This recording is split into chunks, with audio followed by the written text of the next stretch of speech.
Okay, magandang umaga po mga kababayan. Kumusta po kayo? Today is June 12, Independence Day. Pag-usapan po natin itong ating mga magigiting na senador na nagpapakita ng malasakit sa ating bansa. Talaga? Opo, may mga senador tayo mga nagbubunga nga sa ngayon or gustong magtakip ng kanilang mga maitim na ginagawa o kaya naman nagbubulag-bulagan o talagang nagkukunwari. Una pong pag-usapan natin ay itong si Robin Padilla na nagpalabas ng salita na tila baga pumapanig na sa kabutihan. Parang nilalaglag na si Duterte. Bakit? Kasi po nagpahayag siya na kailangan daw na imbestigahan yung mga local officials na maaaring nai-involve dito sa controversial na Pogo. Ang tanong ay ganito, bakit mga local officials, halimbawa, gobernur, mayor ng particular town or city kung saan itinayo or nakatayo, nag-ooperate itong mga Pogo na ito. Okay, sa totoo lang syempre kasama sila. Dahil unang-una sila yung nagbigay ng permit. Pero kung titingnan natin sa mas malawak na picture, unang-una, saan ba galing ang Pogo? Hindi naman tayong Pilipino ang nag-imbento niyan. Galing yan sa ibang bansa. Galing sa China. At sino ang nagpapasok niyan dito sa bansa natin? Unang-una sa lahat. Ngayon, itong si Robin Padilla, kung magsalita, ano ka ba Robin? Tatanga-tanga ka ba? O talaga lang sadyang tanga ka? Kasi kung nagtatanga-tangahan ka, ay nagkukunwari ka na hindi mo alam kung sino talaga ang promotor ng Pogo na yan dito sa bansa natin. Kung gusto mo mag-imbestiga, totohanang pag-iimbestiga tungkol dyan sa mga Pogo na yan, hindi mo na kailangang lumayo, Robin. Yan dyan, katabi mo, seatmate mo eh. Katabi mo sa upuan dyan sa Senado.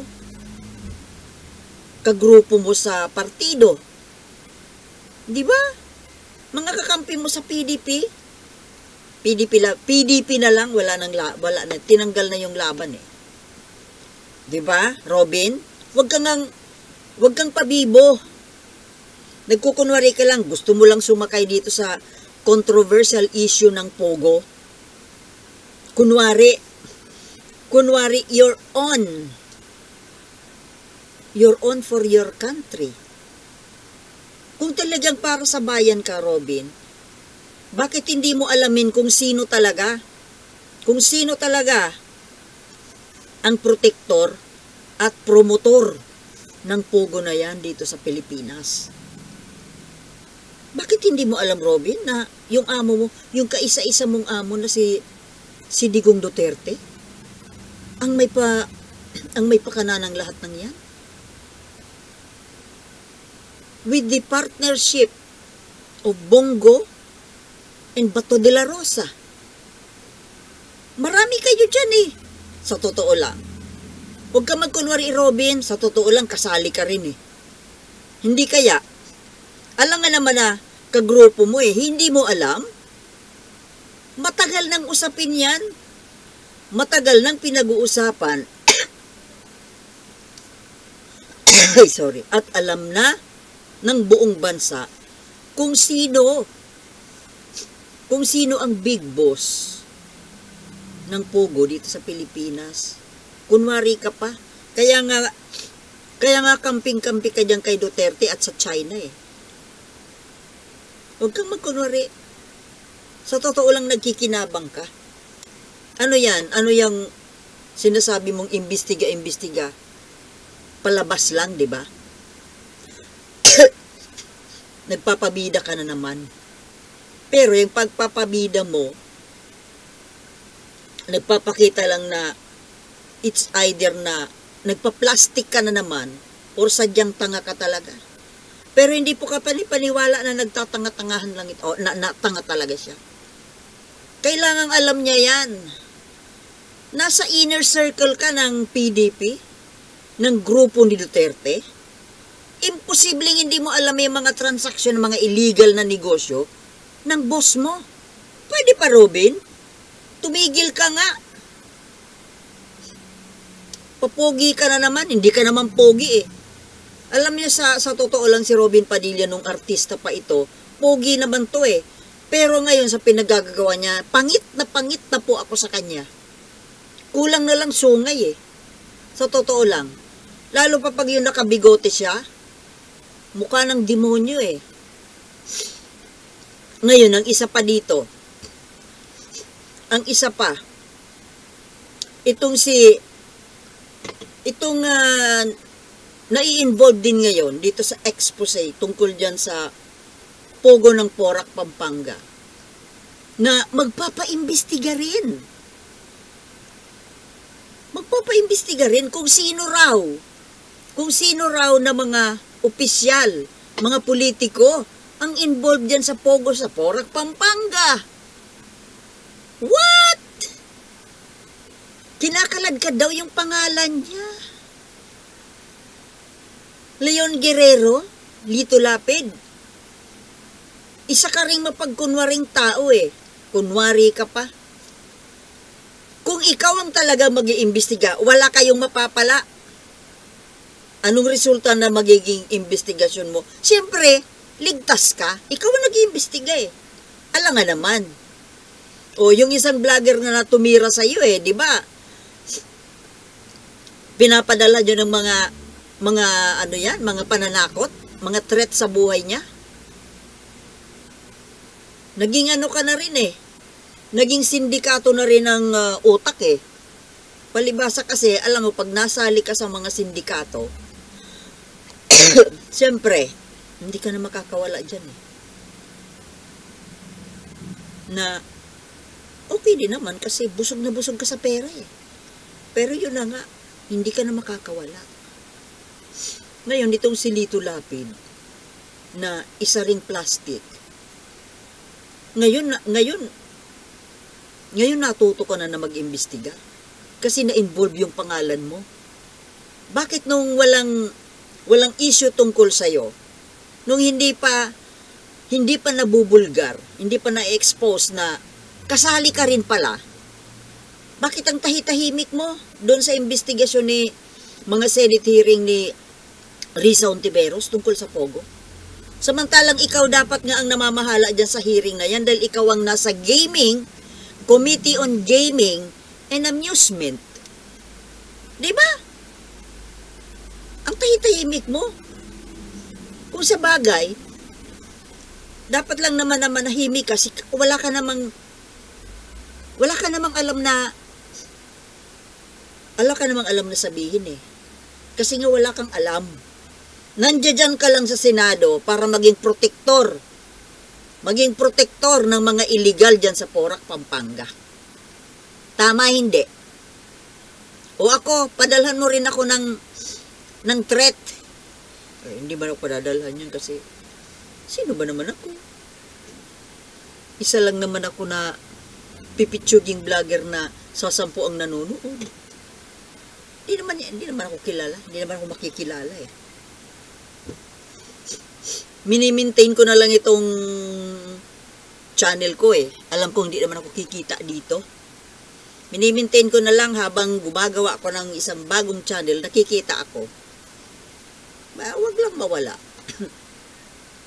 Oh, may isa pa dito. na nagbubunga nga din. Itong si Grace po, na kesyo, masama daw ang epekto nito. Bakit hindi mo yan nalaman? Hindi mo muna tiningnan kung magiging masama ang epekto sa kultura natin ng Pilipino bago ka pumirma noon? 'Di ba? Grace po, isa ka sa mga pumirma eh.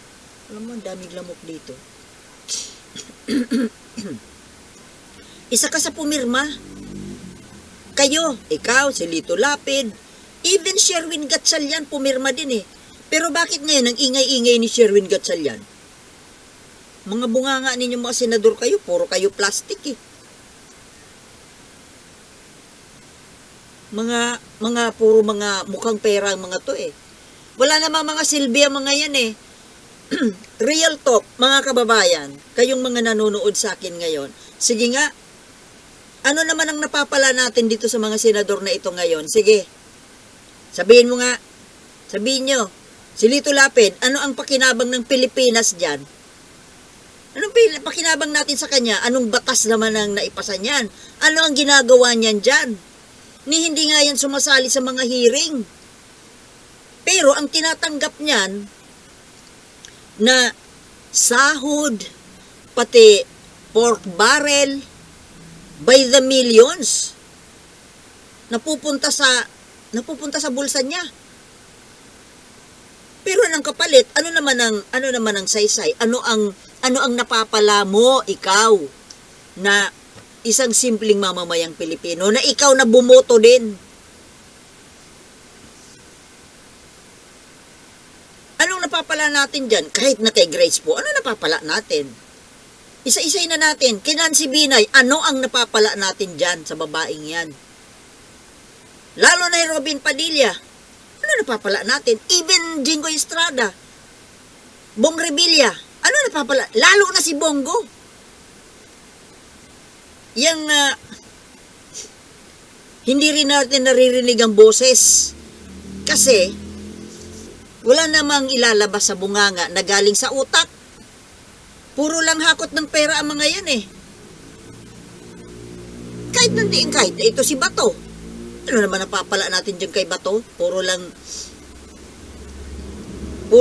pag-iingay na badoy-badoy ng klase ng pananalita. Walang kapurmalan, walang refineness.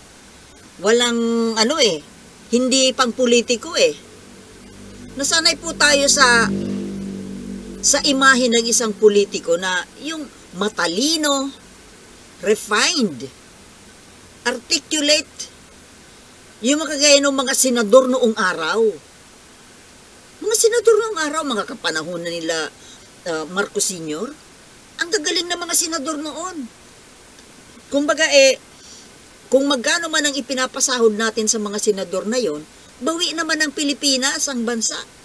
Pero ngayon, ano napapala natin sa mga yan? Lahat yan. Maliban na lang sa isa, dalawa, tatlo, siguro dyan.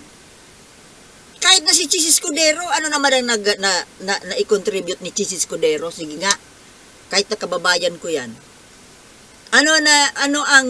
Anong batas ang ginawa ni Chis Escudero na pinakinabangan natin? O baka nakapinsala pa? Itong pagbabago ng school calendar, di ba? Siya yung naglipat nun from June o July to September, August. Kaya inabot yung school year, inabutan ng summer. O ngayon, di ba, ibinabalik unti-unti. Yan ang ginawa ni Chis Escudero. Ano ang ginagawa ni Chis Escudero dyan? Puro pakyut. Sinasabayan lang yung asawa niyang pakyut din, na puro na retoke ang mukha. Alam mo, yung ate ko, yung kapatid ko, fan na fan ito ni Chis at saka ni Hart. Kilig na kilig dun sa dalawa. Ano na kinakikiligan mo, kako? Sumasabay daw si Chis sa mga hilig ni Hart, pati sa fashion, sa yung pagkikilay, pati ngayon mayroon ng hikaw. Ano man ang cute dyan? palibasa, walang magawa sa buhay eh. Pinagpapapanood sa YouTube, sa Facebook, yung mga walang kapararakan. Ito rin si Sherwin Gatchalian, isa rin eh. Ngayon ang ingay-ingay tungkol sa Pogo. Samantalang isa ka rin eh. Bakit hindi mo balikan yung time kung kailan ka pumirma? Isa ka rin sa pumirma eh. Halos lahat kayo dyan na senador, pumirma kayo. Ilan lang yung hindi pumirma? 2, 3 yata. Lahat kayo dyan eh. Bakit? Nakumbinsi kayo kasi ni Duterte na malaking pera dito. Oh, sabi ng BIR, hindi naman daw nagbabayad ng buwis. Yung Pogo. Saan pupunta yung buwis? Baka pinaghahati-hatian ninyo, mga politiko? Di kaya? Kung makapagbunga nga kayo, wagas eh. Kunwari makabayan, kailangan daw proteksyonan ng bayan, magkaroon ng paraan. Sinong gumagawa ng paraan? Ang pwede gumawa ng paraan, di ba kayo mga senador? Kayong mga gumagawa ng batas? Bakit hindi kayo gumawa ng batas na i-ban completely ang Pogo? Ano pang ginagawa ninyo? Ang tagal-tagal na niyan eh. Ang tagal-tagal na issue, kontrobersya. Hanggang ngayon, wala naman. Si Risa Hontiveros lang na nag-iingay dyan eh. Yung mga iba dyan, wala eh. Mayroon man sumali sa pag-iingay, lang eh. Para mapansin. Mapansin man, palpak din naman yung rekomendasyon. Di ba? Kesyo, i-undergo daw sa lie detector test si Alice Guo. Katangahan. Palibasa, gamit-gamit niya doon sa programa niya eh. Ala namang say-say ang detector test na yan. Hindi naman yan tinatanggap na ngayon sa husgado. Tapos irerekomenda pa. Di ba tanga? Paano kung nagpa-lie detector test si Alice Guo na sanay magsinungaling? Professional liar. Tapos ipapasailalim mo sa lie detector test? Nagbibiro ka ba, Rapi Tulfo? Gusto mo lang, parating mong isaksak yung lie detector test, alam mo naman na hindi naman reliable. Tanga! Isa pa yan sa mga senador na tanga. Isa rin dyan sa, wala namang karapatang umupo dyan. Puro katangahan ang pinagagagawa niyan eh. Sino lang ang matalino dyan sa Senado ngayon? Sige nga, may napipisil ba kayo dyan na matalino? Ultimong Senate President tanga rin. Kaya nga alam mo yung mga kababayan, yung Senado na yan, dapat i-dissolve na yan. Tanggalin na yung Senado kasi luging-lugi lang tayo dyan mga kababayan. Luging-lugi. Sige ang pasahod natin, ang tataas ng mga sahod eh. Tapos ang pinagagagawa, imbis makatulong sa bayan, pampahamak.